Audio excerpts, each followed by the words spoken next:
Stocks and shares का बड़ा interest आया और 17 साल की उम्र में 32 लाख रुपए का लॉस किया। By the time I was 19 मैंने उसका डबल रिकवरी कर लिया।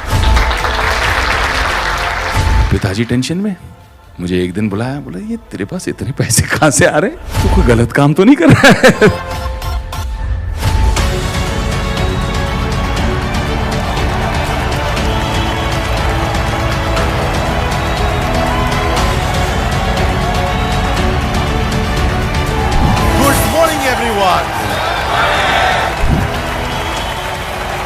Thank you for all the love. तो आज यार थोड़ी बातें करेंगे, थोड़ी सी मैं आपको अपनी कहानी शेयर करूंगा। मैं पढ़ाई कर रहा था मेयो कॉलेज अजमेर में, जो बहुत स्ट्रिक्ट बॉयज बोर्डिंग स्कूल है अजमेर में। अब बॉयज बोर्डिंग स्कूल में दुनिया इतने में सीमित थी, वही 300 एकड़ का कैंपस, उसी के अंदर खाना पीना कपड़े जूते जो चाहिए होते थे, जाना पड़ता था, साइन करना पड़ता था, बिल पहुंच जाता था पिताजी को। हमें तो कुछ समझ नहीं आया दाल आटे का भाव, तो हम तो ऐसे ही ले लेते, भैया 2 टी-शर्ट देना 2 जूते देना, यही करके ले लेते थे स्टोर से। तो बाहर का एक्सपोजर जीरो। अच्छा, हम निपटा के जब बंबई पहुंचे, अब पिताजी के साथ मैंने आने के बाद कहा कि पॉकेट मनी क्या होनी चाहिए। तूने कहा 500 रुपये बहुत है। पिताजी बहुत ही ज़्यादा उसूल वाले, आदर्श वाले, 500 रुपये ही मिलेंगे, उससे ज़्यादा कुछ नहीं मिलेंगे, और चाहिए तो खुद कमा लो। अब उन्हें कह तो दिया और चोट भी लगी बड़ी गहरी। पहले का बस से जाओ कह रहे हैं, ट्रेन से जाओ कह रहे हैं, फिर उसके ऊपर बोलते हैं 500 रुपये मिलेंगे और कुछ। मैंने कहा 500 रुपये भी आप ही रख लो, नहीं चाहिए। बड़े एटीट्यूड में पंजाबी स्टाइल में दिल बड़ा करके बोल के आ गया मैं। अब हालत ख़राब, अगले सुबह कैसे पहुंचूंगा कॉलेज। एक आध दिन तो किसी दोस्त से पूछ लिया, भैया लिफ्ट दे दे, ये कर दे वो कर दे। रोज़ का मैनेजमेंट कैसे होगा भैया। चल के जाना पड़ा मुझे भाई, मेरे यहाँ से घर से चल के जाना पड़ा। रियल फाका जिसको कहते हैं, बिल्कुल जेब में कुछ नहीं। अब ऐसे में एक अपॉर्चुनिटी आई, किसी ने शो पे देखा, एक रेडियो प्लेज जो क्रिएट करती थी, उन्होंने कहा कि आपकी आवाज़ बहुत अच्छी है, आप एक्सप्रेशन बहुत अच्छा करते हो, आप रेडियो प्लेस करोगे क्या। मैंने कहा हाँ ज़रूर करेंगे। रेडियो प्लेस करने पहुंच गए, वहाँ किसी ने पूछा आप जिंगल्स करोगे, रेडियो के एड्स करोगे, तो मैंने कहा हाँ कर लेंगे। फिर किसी ने वहाँ से पूछा बड़ी अंग्रेज़ी फिल्में और सीरीज़ हिंदुस्तान आ रही हैं, आप उसकी हिंदी में डबिंग कर लोगे। मैंने कहा हाँ कर लेंगे। ये जो जिसने ये कहा उनका नाम था रॉनी स्क्रू वाला, जिन्होंने आगे चल के यूटीवी बनाई। और यूटीवी एक छोटी सी जगह होती थी जहाँ हम जाया करते थे, बेसमेंट के अंदर एक छोटा सा डबिंग स्टूडियो हुआ करता था, और जितनी आपकी पिक्चरें हैं जुरासिक पार्क से लेके देखो देखो बड़ी चिपकली, वो सारा हम जाके वहाँ पे हिंदी में डबिंग करते थे। और भाई ऐसा हुआ कि महीने का 40-50 हज़ार कमाने लग गया आपका भाई। और मैंने अपना खुद का अकाउंट खोला सेपरेट, और बैंक अकाउंट के साथ में एटीएम कार्ड लिया। उस ज़माने में एटीएम कार्ड मतलब वाह वाह, मतलब स्टाइल होता था। एटीएम कार्ड टेबल पे निकाल के रखने का अलग ही मतलब फील होती थी, क्या बात है। अब पिताजी टेंशन में मुझे एक दिन बुलाया, बोला ये तेरे पास इतने पैसे कहाँ से आ रहे हैं, तू कोई गलत काम तो नहीं कर रहा है तुम। और फिर उनको मैंने समझाया बताया। अब जब कैपिटल बनने लग गया, चैप्टर 2 12वीं में सब्जेक्ट चूज करना था, हमने बहुत सोचा बहुत समझा कि इकोनॉमिक्स करना चाहिए। क्यों इकोनॉमिक्स करना चाहिए? क्योंकि पूरे कॉलेज में सबसे खूबसूरत टीचर इकोनॉमिक्स की है। हम पहुंच गए इकोनॉमिक्स करने, पर एक्चुअल रुचि आई। लड़की का नाम रुचि नहीं था, एक्चुअल इंटरेस्ट आया कि किस तरह से इकोनॉमिक्स वर्क करता है। जहाँ हम रोज़ वड़ा पाव चाय पीने जाते थे, सदा नाम था उसकी, छोटी सी पान बीड़ी की दुकान थी, उसके बगल में हरी भाई थे जिनकी चाय वड़ा पाव की दुकान थी। उनसे हम पूछने लगे, भैया आप कैसे करते हो बिजनेस बताओ। और जो अंदर क्लासरूम में सीख रहे थे उसको हमने इनके बिजनेस में अप्लाई करना शुरू कर दिया कि कितना किताबी है और कितना प्रैक्टिकल। तो स्टॉक कैसे करते हैं, कैश फ्लो का मैनेजमेंट कैसे करते हैं, ये सारी चीज़ें वहाँ से सीखी। और देखते ही देखते माइक्रो फाइनेंस शुरू कर दिया। यानी कि कॉलेज के जितने लोग थे उनके बिजनेस मॉडल को समझना। कोई डोसा वाला है, तो कोई वड़ा पाव वाला है, कोई चाय वाला है, कोई सैंडविच वाला है, किसी की पान बीड़ी की दुकान है। इन सब का मॉडल समझ के इनको फाइनेंस करना और एक हेल्थी वे में प्रॉफिट शेयर लेना, ना कि उस जमाने में जो होता था 7-8% पर मंथ चार्ज करते थे इनफॉर्मल फाइनेंसिंग, क्योंकि फॉर्मल फाइनेंसिंग तो थी ही नहीं, बैंकिंग थी ही नहीं। तो एक टाइम ऐसा आया जब तक मैं ग्रेजुएट हुआ कि जो पूरे कॉलेजेस के सामने जितनी दुकानें थी सबके साथ मेरा अकाउंट चलता था, सबके साथ मेरी फाइनेंसिंग चलती थी और सबके साथ बाई खाता बना के रखा था। यहां से ऑलवेज फॉरवर्ड प्रोग्रेशन कि क्या नेक्स्ट, क्या है व्हाट नेक्स्ट। और व्हाट नेक्स्ट में जापान का एक बहुत सुंदर शब्द है भाई, काइजेन, कांस्टेंट इंप्रूवमेंट, कि आगे क्या और क्या बेटर और क्या बेटर हो सकता है। लाला जी की तरह रिलैक्स नहीं करना हमको कि भाई हो गया, चलो ठीक है सब चल रहा है, अब छेड़ो मत। आगे क्या, नेक्स्ट क्या, ग्रोथ कैसे होगी। उस ग्रोथ की फिराक में आगे बढ़े। स्टॉक्स एंड शेयर्स का बड़ा इंटरेस्ट आया, स्टॉक लगाया, लोगों के कहने पे टिप विप किए और 17 साल की उम्र में 32 लाख रुपए का लॉस किया। ऐसा लग रहा था हाय हाय, वो फिल्मों में चूड़ियां उड़ियां तोड़ते हैं ना, वैसे लग रहा था मुझे कि ये क्या हो गया, मेरा पूरा कैपिटल इरोड हो गया भैया। जितनी मेहनत करके इतना कुछ किया था, क्रिएट कमाया था, इतना मल्टीप्लाई किया था, वो सब खत्म हो गया। I lost a lot of money. Then I did it the right way, apprentice किया, जाके किसी के अंडर सीखा, पूरा सिस्टम समझ में आया और फिर मैं कहा कि इसको मैं रिकवर करूंगा। By the time I was 19 मैंने उसका डबल रिकवरी कर ली।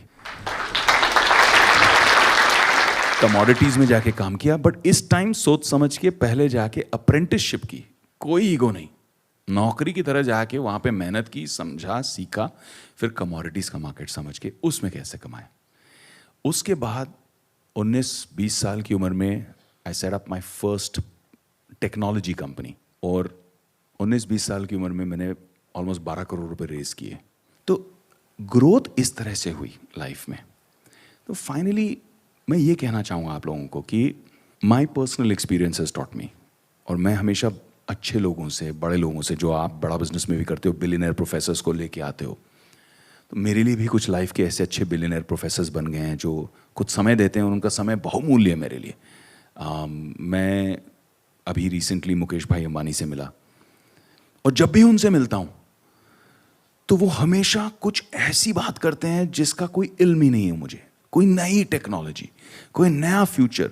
जिस आदमी के पास इतना स्टेडी बिजनेस चल रहा है, इतना सॉलिड एनर्जी का बिजनेस है, टेलीकॉम का बिजनेस है, वो आगे ऑलरेडी सोच रहे हैं what next for the group, what next for the company, what's the future, what's the next technology. इस तरह का एक्सपोजर मिलना बहुत अच्छा है। तो अंत में यही कहना चाहूँगा मेरे भाई कि मैंने लाइफ में कुछ उसूल अपने भी रखे हैं। जब भी पैसा कमाया तो उस पैसे का कोई अच्छा काम ज़रूर किया, ये लॉस नहीं है आपका। तो बिजनेस तो बड़ा करो ही, क्योंकि हम धंधा तो सब कर लेते हैं, बट आई थिंक जो डॉक्टर विवेक बिंद्रा कर रहे हैं, जो बड़ा बिजनेस की टीम कर रही है, वो लोगों को धंधा से बिजनेस तक लेके जा रही है। बहुत फ़र्क है। धंधा सब कर लेते हैं, गल्ले पे बैठ के कोई भी धंधा कर सकता है, बट धंधा को बिजनेस बनाना वो बहुत बड़ी बात है। And that's why I support you, I believe you, because आप जब धंधा को बिजनेस करोगे, 1 लाख लोग जब धंधा से बिजनेस में ट्रांसफर करेंगे तो बिजनेस की ग्रोथ होगी, बिजनेस की ग्रोथ से एम्प्लॉयमेंट जनरेशन होगी, लोगों के घर बसेंगे, खाना मिलेगा लोगों को। तो it's actually a huge contribution to society. मैं हमेशा आपको यही कहता हूँ कि नए भारत का, नव भारत का जो निर्माण हो रहा है, उसमें आप बहुत बड़ा एक योगदान कर रहे हो, and I am very proud of you for that.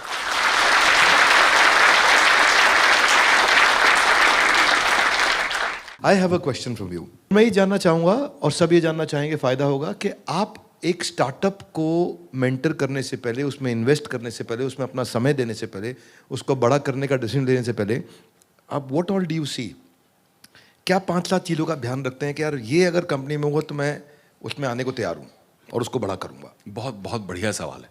तो कोई भी बिजनेस, चाहे वो स्टार्टअप कंपनीज हो, चाहे वो ट्रेडिशनल फैमिली ओन्ड बिजनेसेस हों जो 2 साल, 3 जनरेशन, 4 जनरेशन चलते आई हैं, जिनको हम पब्लिक ले गए हैं, IPO ले गए हैं, कोई भी बिजनेसेस में कुछ चीज़ें मेरे लिए बहुत मायने रखती हैं। फर्स्ट कट, तह तक जाना तो बाद में होता ही है, हर चीज़ की आप डिटेल्स देखते हैं, आप अकाउंट्स देखते हैं, एनालिसिस करते हैं, बट जो इनिशियल चीज़ें हैं, जो इमीडिएट इंपॉर्टेंट चीज़ें हैं, फर्स्ट कट, सुपरफिशियल लेवल पे, पहला और सबसे अहम, फाउंडर कौन है, बिजनेस चला कौन रहा है, उसका माइंडसेट क्या है, उसकी स्टेबिलिटी क्या है, उसका बिहेवियर कैसा है, समझने की कोशिश करते हैं। क्योंकि जब आपसे कोई मिलता है बिजनेस के लिए तो वो आपका बेस्ट बिहेवियर ही प्रेजेंट करता है, लेकिन उसके बारे में लोग क्या कहते हैं, मार्केट क्या कहता है, सप्लायर्स क्या कहते हैं, उसके वेंडर्स क्या कहते हैं, हम उसकी पहले एनालिसिस निकाल लेते हैं कि how is his credibility, mindset कैसा है। तो first most important thing is आप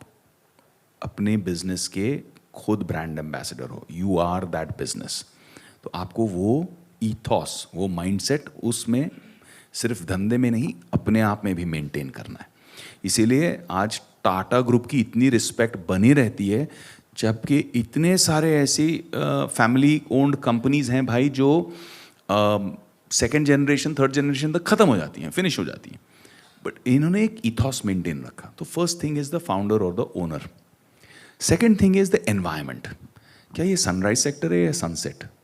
क्या इसके अंदर ग्रोथ पोटेंशियल है या नहीं? आप मेरे पास आओगे इंटरनल कंबशन इंजन रिलेटेड कोई बिजनेस लेके, मैं बोलूँगा नो, क्योंकि मुझे पता है कि आज धंधा है लेकिन डिप्लीटिंग है, डाउन जा रहा है ये। सनराइज क्या होगा, आप ईवी लेके आओगे, मैं बोलूँगा okay I am interested, because electric vehicles में पोटेंशियल अब बढ़ रहा है। सो you look eight whether the environment is right और नॉट। आप बोलोगे मैं हिंदी फिल्म में बना रहा हूँ और ब्राज़ील में शूट करूँगा ब्राज़ीलियन एक्टर्स के साथ में और ब्राज़ील में डिस्ट्रीब्यूट करूँगा, मैं बोलूँगा नो भैया, मार्केट ही नहीं है वहाँ पे। पायनियर करना होना, उसकी चांसेस पॉसिबिलिटीज़ 1% है। मैं वो 1% पे अपने इन्वेस्टर्स का रिस्क क्यों लूँगा? I will not put my name, my brand, my money, my investors money. So you look at the environment, that's the second thing. Founder, manager, founder, owner. Second, environment. The third is what are you solving? क्या pain point है? क्योंकि जहां pen point है वहां opportunity है। क्या pain point को आप सॉल्व कर रहे हो? क्या अपॉर्चुनिटी है जो आप क्रिएट कर रहे हो from that problem? How are you solving that problem and are you doing it better than what the existing solutions are? Is it better? Is it more scalable? Is it cheaper? Is it more qualitative? This actual value addition, actual value addition आप कर रहे हैं या नहीं कर रहे हैं, उसे हमें असेस करना है। I never go into anything that's pure trading based, कि यहाँ एक अपॉर्चुनिटी है, यहाँ से लिया, यहाँ पकड़ा दिया। No, anything that can be built and scaled. And the last and most important thing is, can it be scaled organically?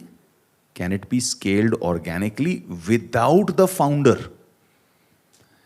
कि कल को फाउंडर को कुछ हो गया तो ये धंधा अपने आप चलेगा या ये उसी पे टिका है? As an investor, I look at these few things.